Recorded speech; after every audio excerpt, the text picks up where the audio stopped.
सांसदों की सैलरी बढ़ाने के बाद आखिरकार केंद्र सरकार ने सरकारी कर्मचारियों के लिए एक अच्छी खबर दी है। सरकार ने महंगाई भत्ता यानी डीए और पेंशनर्स के लिए महंगाई राहत यानी डीआर में 2% की बढ़ोतरी को मंजूरी दी है।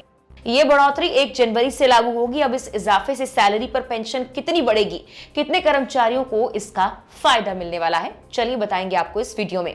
नमस्कार, मेरा नाम है मेघना सचदेवा और आप मुझे देख रहे हैं लोकमत हिंदी पर। डीए और डीआर में 2% की बढ़ोतरी से लगभग 48,66,000 सरकारी कर्मचारियों और 66,55,000 पेंशनर्स को फायदा होगा। ये बढ़ोतरी 1 जनवरी 2025 से लागू होगी। डीए की घोषणा में देरी हुई, इसीलिए अप्रैल की सैलरी में पिछले 3 महीनों जनवरी से मार्च 2025 के एरियर के साथ बढ़ा हुआ डीए भी शामिल होगा। ये बढ़ोतरी औद्योगिक श्रमिकों के लिए उपभोक्ता मूल्य सूचकांक के आधार पर महंगाई को ध्यान में रखकर की गई है। ये बढ़ोतरी पिछले साल के मुकाबले कम हुई है। आमतौर पर महंगाई भत्ते में बढ़ोतरी 3% से 4% के बीच होती है, लेकिन इस बार ये सिर्फ 2% है। ये पिछले 7 सालों में सबसे कम है।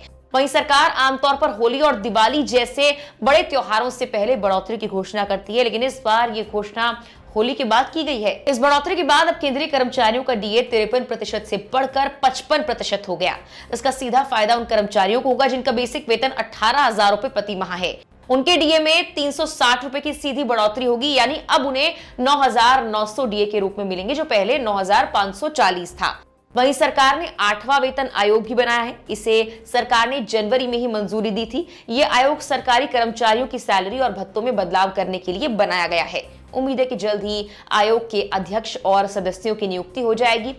5वें वेतन आयोग के वक्त नियम था कि जब डीए 50% से ज्यादा हो जाएगा तो उसे बेसिक सैलरी में मिला दिया जाएगा। सरकार ने साल 2004 में ऐसा किया भी था, लेकिन बाद में 6ठे और 7वें वेतन आयोग में इस नियम को बंद कर दिया गया था। अब कर्मचारी संगठन चाहते हैं कि सरकार फिर से उसी नियम को लागू करे। उनका कहना है कि इससे कर्मचारियों को काफी फायदा होगा। कर्मचारी चाहते हैं कि अगले वेतन आयोग की रिपोर्ट लागू होने से पहले डीए और डीआर को बेसिक सैलरी में मिला दिया जाए। वैसे डीए बढ़ोतरी साल में 2 बार होती है। एक बार जनवरी से जून तक के पीरियड के लिए मार्च में की जाती है, जबकि दूसरी बार जुलाई से दिसंबर तक के पीरियड के लिए अक्टूबर नवंबर में इसकी घोषणा की जाती है। फिलहाल के लिए इस वीडियो में इतना ही।